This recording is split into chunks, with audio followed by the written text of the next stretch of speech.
Nothing is easy. Life is most difficult and very complicated to be alive. સહેલું કશું નથી જીવવા માટે. હા, જન્મ લેવો એ પણ સહેલું નથી, એ પણ પીડાદાયક મારી માતા માટે હતું. જન્મ લીધો ત્યારથી જ દુઃખ, દર્દ, પીડા, વેદના ની શરૂઆત થશે એ ખબર પડી ગઈ હતી.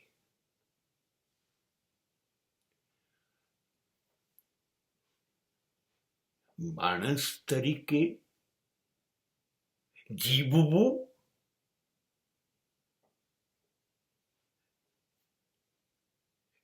એટલું બધું મુશ્કેલ છે કે ફરી પૂછવામાં આવે તો માણસ ના જ પાડી દેશે. તમે જુઓ, ઈશ્વર એક વખત પૃથ્વી પર જ્યારે જ્યારે માણસ તરીકે આવ્યો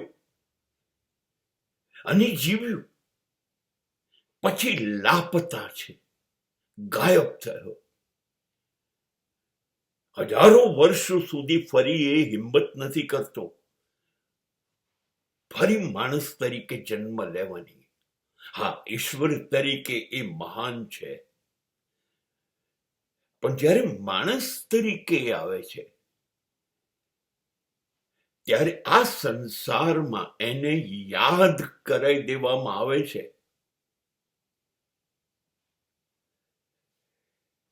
ઈશ્વરને પણ થતું હશે કે માણસ બનીને તો જવાય નહીં. એ રામ હોય કે કૃષ્ણ, આવ્યા ત્યારથી ગયા ત્યાં સુધી દર્દ, પીડા, વેદના, આ તો ખુદ ઈશ્વર અવતાર લઈને આવેલા. અને જે લોકો ઈશ્વરના સંદેશા વાહક કે દીકરા બનીને આવ્યા હતા, જીસસ, મોહમ્મદ, મહાવીર, બુદ્ધ, એની શું હાલત થઈ હતી સમાજમાં?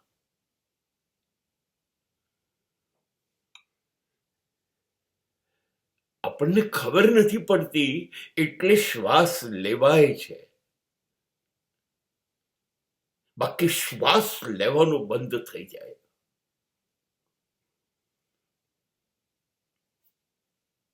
આ ઈશ્વર ના કરી શકે. ઈશ્વરને વારે ઘડીએ હાથ જોડતો માનવી જ આ પૃથ્વી ઉપર જીવી શકે, એની જ તાકાત છે. સતત લડતો રે, પડતો રે, ઝઘડતો રે, અથડાતો રે, કૂટાતો રે, ઠોકરો ખાતો રે, પાછું ઊભું થાય, પાછું પડી જાય.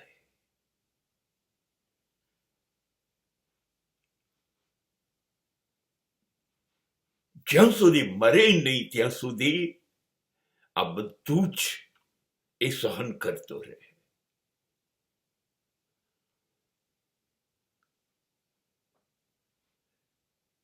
એટલો બધો ભાર લઈને જિંદગીનો જીવતો હોય છે, જાણે કે એ પોતાની લાશ પોતાના ખભા ઉપર ઉચકીને જીવતો હોય. આ તકલીફો અને પીડાઓમાં મરી તો એ ક્યારનો ગયો છે. બસ એને બાવવાનો કે દફનાવવાનો બાકી રહેતો હોય છે. રોજ રાત પડે, થાકેલો હારેલો માણસ વિચારે કાલે કશુંક થશે, કાલ તો મારી છે. એ આશા એ સૂઈ જાય. અને આજે તો થશે જ. સમાજ કો બદલ ડાલુંગા. આજે દુનિયાને બતાવી દઈશ, હરાવી દઈશ એમ કરીને સવારે સૂર્યની સાથે ઊભો થાય છે અને સાંજે પોતાની લાશ ખભે લઈને પાછો આવે છે. બહુ જ મુશ્કેલ છે સાહેબ, બહુ જ મુશ્કેલ છે.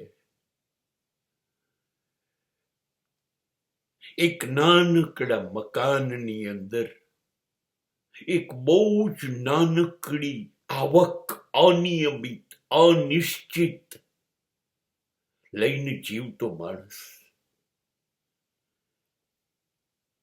પોતાના માતા પિતાના ચહેરા સામું જોઈ નથી શકતો.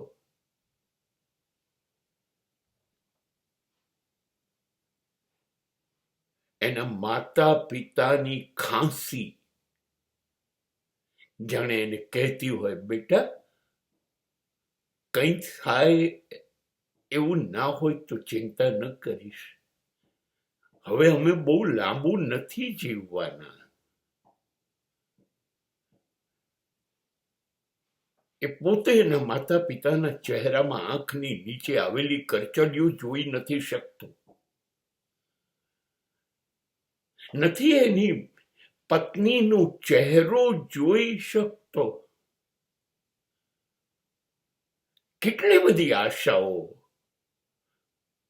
લઈને સવારનું ટિફિન તમારા હાથમાં મૂકે અને સાંજે સૂર્યાસ્ત ટાણે તમારી રાહ જોઈને ઊભી હોય કે આજે તો ચોક્કસ કશુંક એવું કરશે, અમે હસી શકીશું.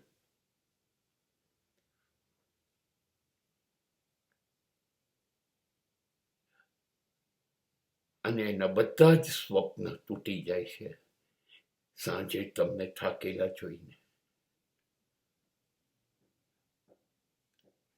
આજે તો પપ્પા કશુંક ચોક્કસ લાવશે, એની રાહ જોઈને બાળકો સૂઈ ગયા હોય છે. આ બધું રોજ બનતું હોય છે. તમે રોજ વાયદા કરો છો, આમ કરીશું, આમ કરીશું, અને એ લોકો રાહ જુએ છે કે તમે ક્યારે કરશો. એવું થતું નથી. જે મજબૂરી, જે લાચારી તમે અનુભવો છો એ તમારું કુટુંબ ભોગવે છે. સાચે સાચ આજુબાજુના માણસો એટલા ખાનદાન છે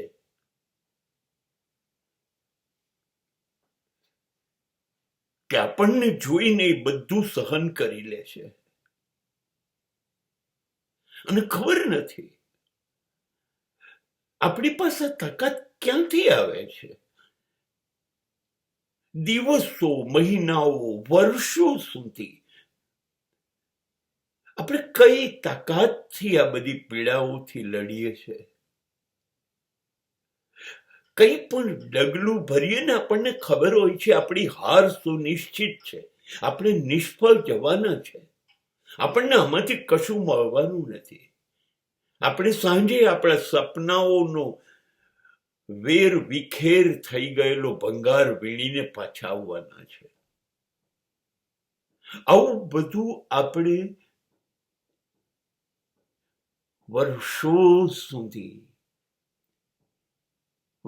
સુધી લઈને જીવ્યા કરીએ છીએ.